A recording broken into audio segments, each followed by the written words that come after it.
नेते विनायक राऊत आपल्या सोबत आहेत। राऊत साहेब, सकाळी 10 वाजता ही घटना घडली, त्यानंतर सर्व शिवसैनिक असतील, स्वतः तुम्ही या ठिकाणी आढावा घेताय, पोलिसांची बातचीत झाली का, काय माहिती? एक्झॅक्टली आम्हाला टाइम नाही आहे माहिती, परंतु साधारण 9 वाजता या घटनेचा तपशील आमच्या शाखाप्रमुख अजित कदम, वीरेंद्र झगडे यांना मिळाला आणि त्या चंदू झगडे यांना मिळाला आणि ते सगळी मंडळी धावत येऊन ते जे काय पाहिलं तर ते पाहिल्यानंतर मनामध्ये चीड निर्माण झालेल्या सर्व शिवसैनिकांच्या आमचे पक्षप्रमुख उद्धव साहेबांनी शांततेचं आवाहन केलं म्हणून, नाहीतर या माथेफिरूला किंवा नालायक माणसाला पकडून त्याला शिक्षा देण्याची जबाबदारी पोलिसांची आहे।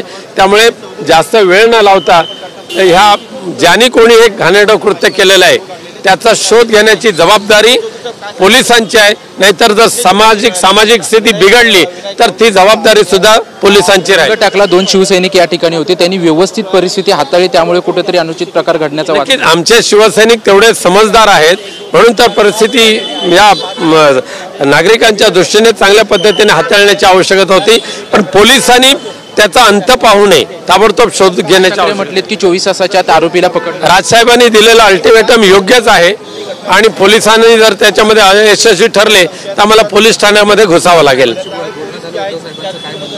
ते सांगू आम्ही। शिवसैनिक मोठ्या प्रमाणात या ठिकाणी जमा होत आहे। होय, होणारच आहे, साहजिकच आहे। पण या ठिकाणी पाहतोय की 24 तासाच्या आतमध्ये आरोपीला जे आहे ते राज ठाकरे ज्या पद्धतीने बोललेत, पोलिसांना सांगितले त्या पद्धतीने पकडलेच पाहिजेत, अन्यथा आम्ही देखील आमच्या शिवसैनिकांच्या माध्यमातून त्यांना शोध घेण्याचा प्रयत्न करू, अशी प्रतिक्रिया जी आहे ते माजी खासदार आणि शिवसेना नेते विनायक राऊत यांनी दिलेला आहे। कॅमेरामन कमलेश डोंगरेसह निवृत्ती बाबर, TV9 मराठी, मुंबई।